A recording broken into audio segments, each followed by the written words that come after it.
যুদ্ধজয়ী ইরানের কোন 10টা শর্ত মাথা নিচু করে মেনে নিল আমেরিকা? আমরা এই শর্তগুলো নিয়ে আলোচনা করছিলাম যে আমেরিকার কাছ থেকে একটা প্রতিশ্রুতি ইরানের চাওয়া হয়েছিল। ইরানের বক্তব্য ছিল যে কোনো রকমভাবে তাদের ওপর আর সামরিক হামলা চালানো যাবে না। এমনকি তারপরে 2 নম্বর পয়েন্টটা ছিল হচ্ছে স্ট্রেট অফ হরমুজ, যে স্ট্রেট অফ হরমুজ যাকে খোলা নিয়ে শুরু হয়েছিল এই লড়াই। এবারে আমরা আসবো হচ্ছে 3 নম্বর পয়েন্টে। 3 নম্বর বিষয়টা হচ্ছে এই যে ইউরেনিয়াম সমৃদ্ধকরণ। শুভাশিস ব্যানার্জি আন্তর্জাতিক সম্পর্ক বিশেষজ্ঞ আমাদের সঙ্গে রয়েছেন। শুভাশিস, এটা তো মোসাদ অনেক আগেই বলে দিয়েছিল যে ইরানের কাছে নিউক্লিয়ার রিঅ্যাক্টর নেই। তাহলে আমেরিকা কিসের ভিত্তিতে এতদিন পর্যন্ত এই লড়াইটা চালিয়ে গেল, আর শেষ পর্যন্ত এসেই বা পিছু হটলো কেন?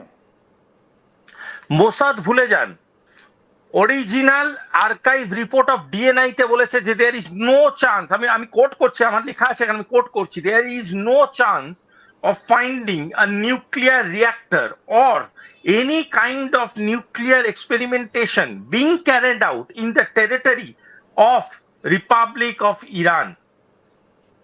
এটা ডিএনআই এর রিপোর্ট, তুলসী গবার্ডের ডিএনআই এর রিপোর্ট, যেটা নিজের দেশের রিপোর্ট।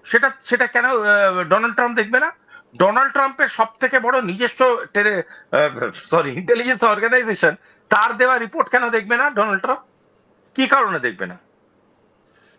তার কারণটা হচ্ছে ইরান অ্যাটাকটা ওয়াজ প্রিমেডিটেটেড, এবং এই গোটা ঘটনাটা একটা সাজানো ঘটনা, যাতে করে ইরান দখল করে, তেল দখল করে আমেরিকার যে ইকোনমিটা আজকে নিচের দিকে, সেই ইকোনমিটা বাঁচানো যায়। আমেরিকার ইকোনমি পতনের দিকে, আমেরিকার মিড টার্ম ইলেকশনের রেজাল্ট ডোনাল্ড ট্রাম্পের এগেনস্টে যেতে চলেছে, এটা বুঝে সে তার পিঠ বাঁচানোর জন্য গোটা স্টোরিটা তৈরি করছে। এবং এই গোটা স্টোরিতে ইরান হচ্ছে একটা ভিকটিম, যাকে লুট করে সেই গোটা গোটা ইকোনমিটা বাঁচানোর জন্য তাকে লুট করেছিল, এবং তার জন্য ব্যবহার করেছিল ইসরায়েলকে। That is the reality. একদম। এবং এখান থেকে আরেকটা বিষয়, তাহলে এবার কি করবে?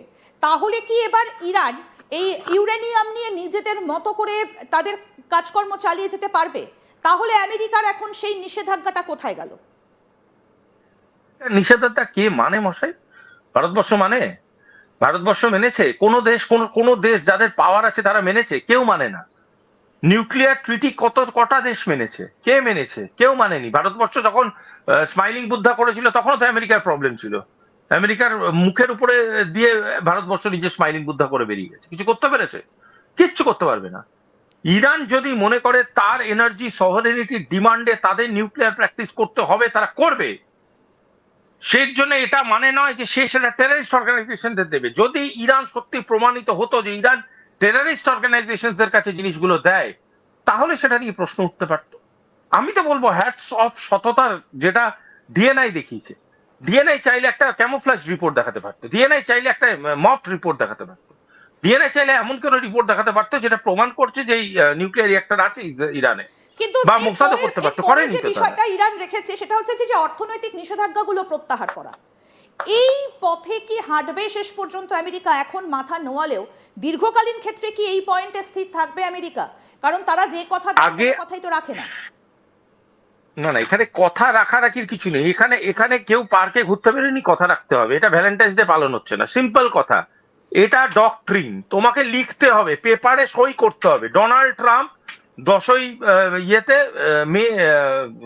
এপ্রিলে বসে সই করতে হবে, একটু সাইন পেপার, যেখানে লেখা থাকলে ইসলামাবাদের অমুক ঘরে অমুক টাইমে অমুক সময়ে বসে অমুক অমুক লোকের প্রেজেন্সে আমি এই ডক্ট্রিনটা সাইন করলাম, যেখানে এই এই এই এই পয়েন্টের উপর নেগোশিয়েট করে এগ্রিড এখন হয়েছে। যদিও আমার ব্যক্তিগতভাবে ধারণা যে এই এন্টায়ার পিস প্রসেসটা ফেল করবে, আর ব্যক্তিগতভাবে 10 তারিখ এই সাইনটা হবে না, এটা ফেল করবে। হ্যাঁ, পিস প্রসেসটা ফেল করবে। কারণ না, কারণটা আমি বলে দিচ্ছি, কারণ আপনাকে বলে দিচ্ছি। কারণটা একটা খুব ইম্পর্টেন্ট কারণ আছে, সেটা হচ্ছে কনভেনশনাল টেন্ডারিং প্রসেস, বা যেটাকে বলি আমরা টেন্ডারিং, যারা বোঝে টেন্ডার হওয়াটা, এই যে ক্ষয়ক্ষতিগুলো ইরান করেছে গোটা গোটা মিডল ইস্ট জুড়ে, সেই ক্ষয়ক্ষতিগুলো টেন্ডারিং ভ্যালু কিন্তু 17 Times of the real value. মানে 100 টাকা দিয়ে যদি কোনো জিনিস আমেরিকা তৈরি করতে করেছে, সেটা আজকের ডেটে দাঁড়িয়ে রিবিল্ড করতে গেলে 1700 টাকা লাগবে।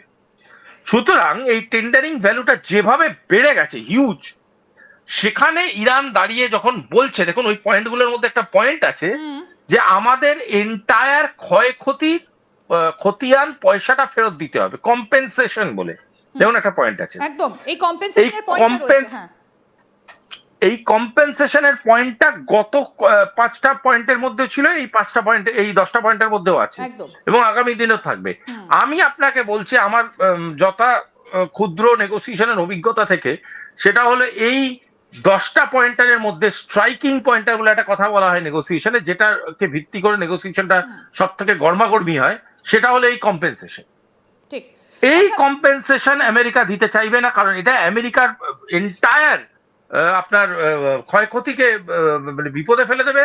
দ্বিতীয় জিনিস হচ্ছে আমেরিকার ইকোনমিকে বিপদে ফেলে দেবে। এবং তৃতীয় কথা, ইসরায়েল তখন বলবে ভাই আমি কি পেলাম, আমার কি হলো, তোমরা তোমাদের মতো কম্পেনসেশন এক্সচেঞ্জ করছো, তোমরা তোমাদের মতো বিভিন্ন ট্রিটি করছো, এখানে ইসরায়েল কোথায় গেল, ইসরায়েলের রাষ্ট্রটা কোথায় গেল, সেটা তো বুঝতে হবে। ঠিক, আমি এই পয়েন্টটাতে আসবো 6 নম্বর পয়েন্টে। সেটা হচ্ছে যে ইরান আরো একটা সেখানে পয়েন্ট দিয়েছে যে তৃতীয় পক্ষকে দিয়ে তাদের ওপর কোনো রকম অ্যাটাক করা যাবে না।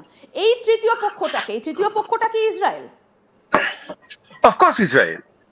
ইসরায়েল এই গোটা ঘটনাটা কি হয়ে গেছে জানেন তো, হাম দিল দে চুকে সানামের সালমান খান হয়ে গেছে, এই অজয় দেবগান হয়ে গেছে। মানে কিছুই পেলো না বেচারা, লাস্টে ঐশ্বর্যাকেও পেলো না, আর সিনেমার হিরো হতে পারলো, কিছুই করতে পারলো না। লাভটা কি হলো, বেচারা যুদ্ধ করলো, নিজের ক্ষয়ক্ষতি করলো, একটা আইডিওলজিক্যাল স্ট্যান্ড নিল আমেরিকার সাথে, এন্ড অফ দ্য ডে কোথায় গেল? দে আর স্ম্যাশড। তেল আবিবের যে ক্ষয়ক্ষতিগুলো হয়েছে তার খতিয়ানের ব্যাপার নিয়ে কেউ লিখেছে?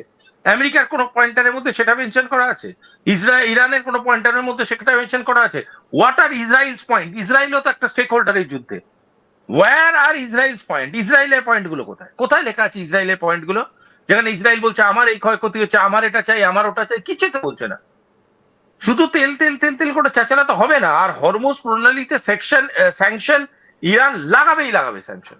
তার কারণ ইরান জানে আমেরিকাকে হাঁটুতে আনতে গেলে, ইসরায়েলকে হাঁটুতে আনতে গেলে এই sanction is important. Global support কি করে পেয়েছে? ইউরোপের জাহাজ ছেড়ে গ্লোবাল সাপোর্ট পেয়েছে, আপনার নেটো অন্তর্ভুক্ত বহু দেশের জাহাজ ছেড়ে গ্লোবাল সাপোর্ট পেয়েছে, রাশিয়া ইন্ডিয়ার জাহাজ ছেড়ে।